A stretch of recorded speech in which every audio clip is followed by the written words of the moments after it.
Hello students, welcome back to my channel. Let us study about the conversion of the galvanometer into a meter. हम लोग किसी galvanometer को यानी धारामापी को ammeter में कैसे परिवर्तित करते हैं उस पर डिस्कशन करते हैं। सामान्यतया धारामापी को अमीटर में परिवर्तित करने के लिए धारामापी के टर्मिनल यानी उसके सिरों के बीच कम प्रतिरोध का एक तार जोड़ दिया जाता है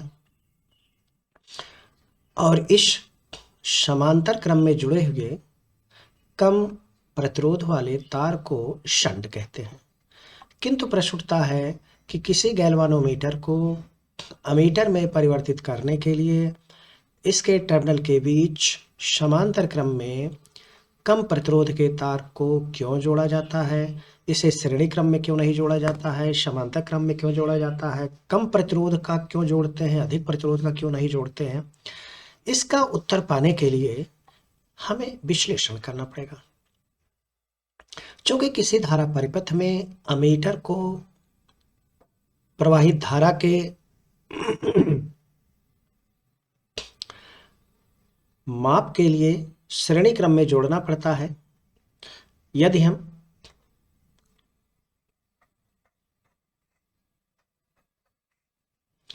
किसी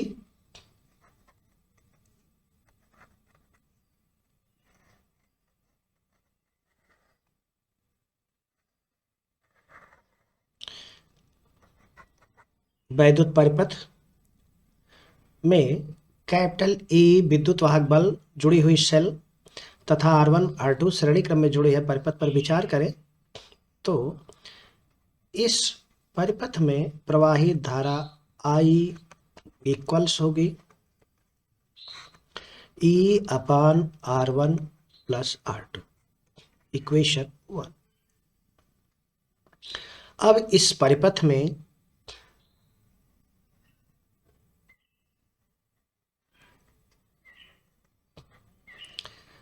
कितनी धारा प्रवाहित हो रही है उसके मापन के लिए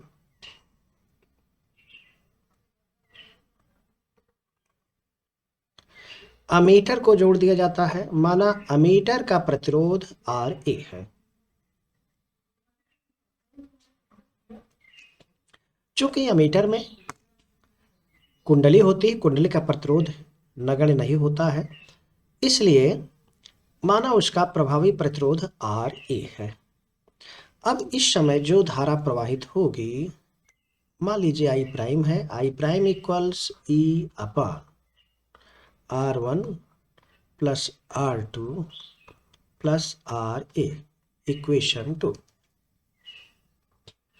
इस परिपथ में धारा प्रवाहित हो रही है I, किंतु जब इसके श्रेणी क्रम में अमीटर को प्रवाहित धारा के रीडिंग को नोट करने के लिए श्रेणी क्रम में जोड़ा जाता है तो प्रवाहित होने वाली धारा I प्राइम हो जाती है।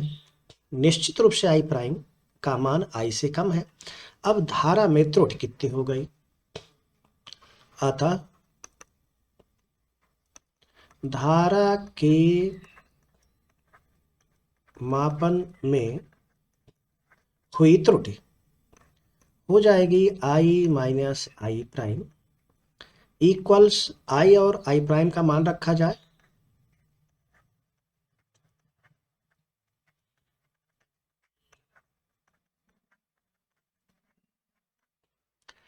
E अपान R1 प्लस R2 और I प्राइम का स्थान पर E अपान R1 plus R2 plus RA हो गया। इसको सिंप्लीफाई किया जाए, E R1 plus R2 plus RA minus R1 minus R2 upon R1 plus R2 times R1 plus R2 plus RA, I minus I prime. चूंकि यहां पर देख रहे हैं ये R1 पॉजिटिव है, ये R1 नेगेटिव है, ये R2 पॉजिटिव है, R2 नेगेटिव, इसलिए कैंसिल हो जाएंगे और I minus I prime equals E times R A upon R1 plus R2 times R1 plus R2 plus RA। हम धारा के मापन में हुई त्रुटि अर्थात जो त्रुटि आ रही है, कमी आ रही है, उसको शून्य करने के लिए राइट हैंड साइड को हम जीरो कर दें। तो राइट हैंड साइड को जीरो करने के लिए यदि हम RA के मान को जीरो कर देते हैं तो राइट हैंड साइड जीरो हो जाएगी। यदि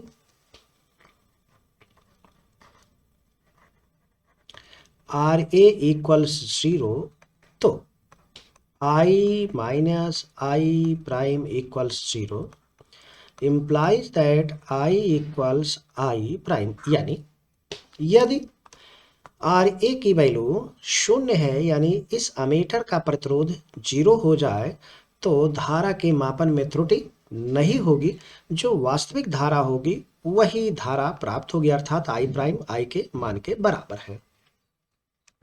किंतु किसी भी धारा मापी के द्वारा जो अमीटर प्राप्त किया जाता है उसमें कुंडली लगी होती है, कुंडली का प्रतिरोध शून्य नहीं हो सकता है, किंतु उसके प्रतिरोध को अत्यंत कम किया जा सकता है। इसलिए गैल्वानोमीटर यानी इस धारामापी का कुंडली का जो प्रतिरोध मान लीजिए कैपिटल G है, तो इसके मान को यानी इसके प्रतिरोध को कम करने के लिए इसके समांतर क्रम में हम एक प्रतिरोध S जोड़ देते हैं, जो कि समांतर क्रम में जुड़े हुए प्रतिरोधों का जो परिणामी प्रतिरोध प्राप्त होता है अलग अलग प्रतिरोधों के मान से कम होता है।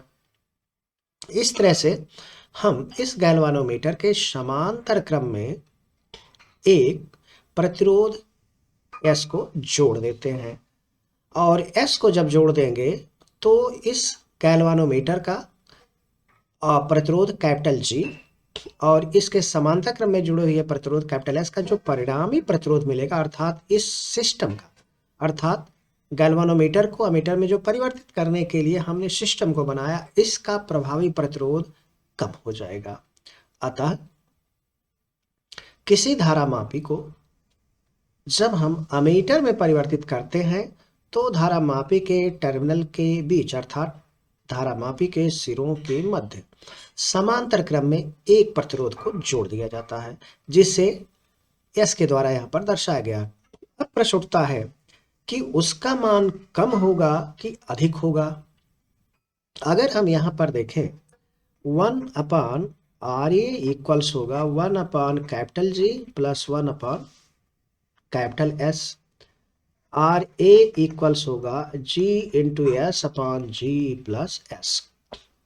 चूंकि G के मान में यानी इस धारामापी के कुंडली के प्रतिरोध में हम कोई परिवर्तन नहीं कर सकते हैं, किंतु S के मान में परिवर्तन कर सकते हैं। चूंकि RA समानुपाती कैपिटल S के अर्थात S का मान ज्यादा होगा तो RA का मान भी ज्यादा होगा, S का मान कम होगा तो RA का मान कम होगा। अतः समांतर क्रम में जुड़ा हुआ प्रतिरोध S के मान को अत्यंत कम रखा जाता है। यही कारण है कि धारामापी को अमीटर में परिवर्तित करते समय धारामापी के सिरों के मध्य या धारामापी के टर्मिनल के बीच कम प्रतिरोध का एक तार को जोड़ दिया जाता है। इस कम प्रतिरोध वाले तार को शंट कहते हैं, यानी S के द्वारा जो यहां दिया गया है शंट होगा। ये क्या है? धारामापी के समांतर क्रम में जुड़ा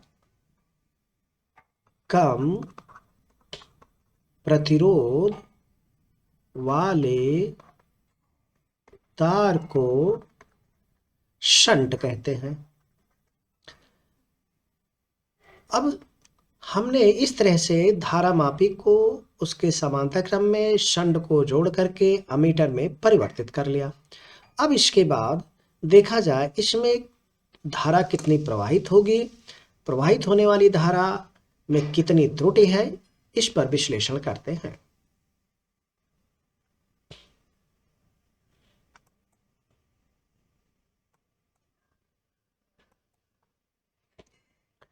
मान लीजिए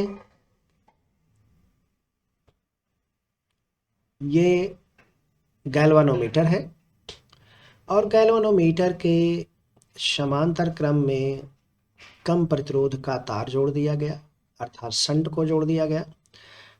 गैल्वानोमीटर का प्रतिरोध कैपिटल जी है, शंट का प्रतिरोध एस, धारा मापी अर्थात गैल्वानोमीटर का प्रतिरोध कैपिटल जी है। मान लीजिए मेंस में प्रवाहित धारा आई है। ये धारा आई जब यहां पर पहुंचती है तो गैल्वानोमीटर पे जाने वाली धारा मान लीजिए IG है। शेष धारा जो शंट से होकर के जा रही है I माइनस IG है, अर्थात IG धारा गैल्वानोमीटर में चली गई और शेष धारा I माइनस IG इस शंट से होकर जा रही है। चूंकि शंट के सिरों के बीच का प्रतिरोध S है, इसलिए इसके सिरों के बीच का जो विभवांतर होगा वह निश्चित रूप से इस धारा मापी के टर्मिनल A और टर्मिनल B के बीच जो विभवांतर होगा ठीक उसके बराबर होगा। यानी शंट S के सिरों के बीच का विभवांतर जस्ट इक्वल टू धारा मापी के सिरों के बीच उत्पन्न विभवांतर। शंट S में प्रवाहित होने वाली धारा I माइनस IG है, I माइनस IG यानी धारा गुणे प्रतिरोध कैपिटल S है, इक्वल्स धारा मापी में प्रवाहित होने वाली धारा IG है, इसलिए धारा IG इनटू इस धारा मापिक यानी गैल्वेनोमीटर का जो प्रतिरोध है उसका मान कैपिटल G लिया गया है, तो हो जाएगा capital G implies that IG equals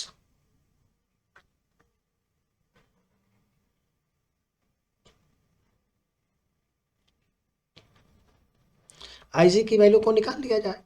तो देख रहे हैं IG इंटू कैपिटल G यहां पर है, इसको भी सिंप्लीफाई कर लिया जाए। I into S minus IG into capital S, इस IG इंटू कैपिटल S को इधर लाया जाए तो G plus capital S IG equals IS implies that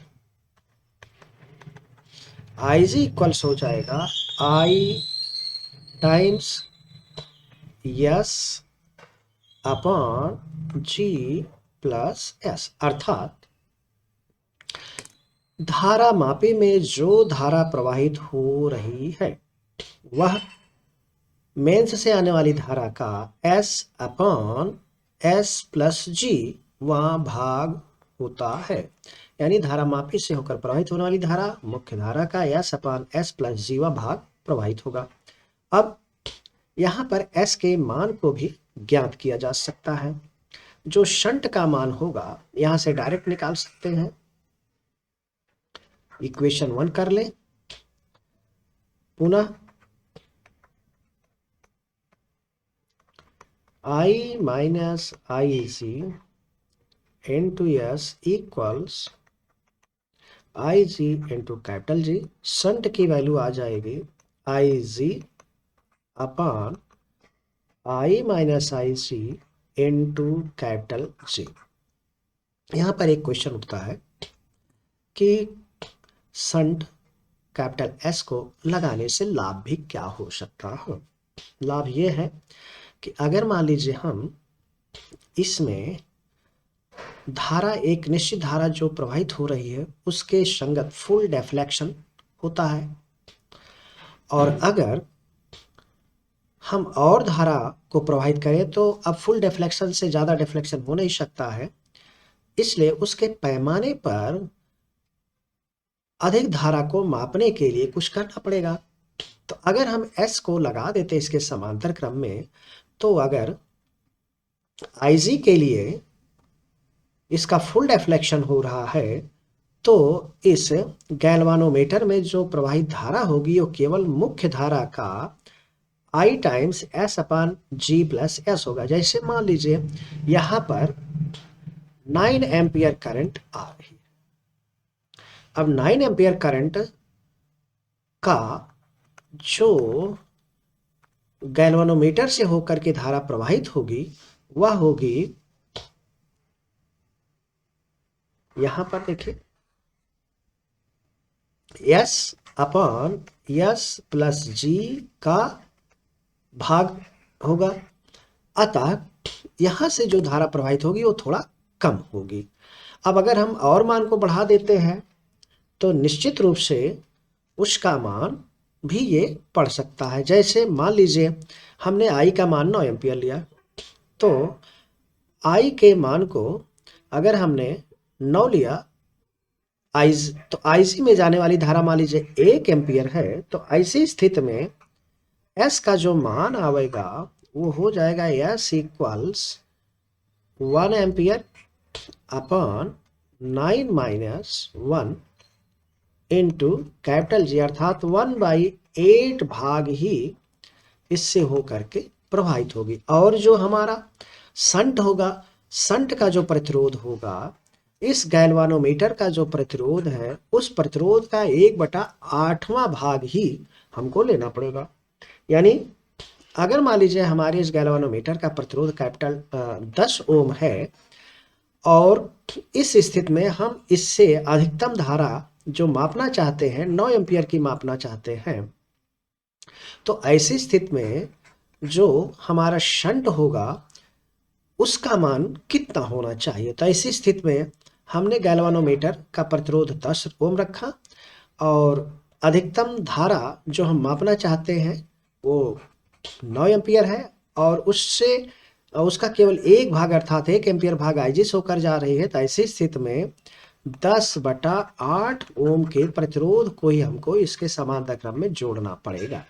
इस प्रकार देख रहे हैं शंट को जोड़ने से हम इस गैल्वानोमीटर के फुल स्केल डिफ्लेक्शन को भी अधिक से अधिक धारा के लिए प्रयोग कर सकते हैं और साथ ही साथ यहाँ पर जो शंट लग जाता है उसको लगा देने से अमीटर का प्रतिरोध काफ़ी कम हो जाता है, जिसके कारण मापन की जाने वाली धारा में त्रुटि नगण्य हो जाता है।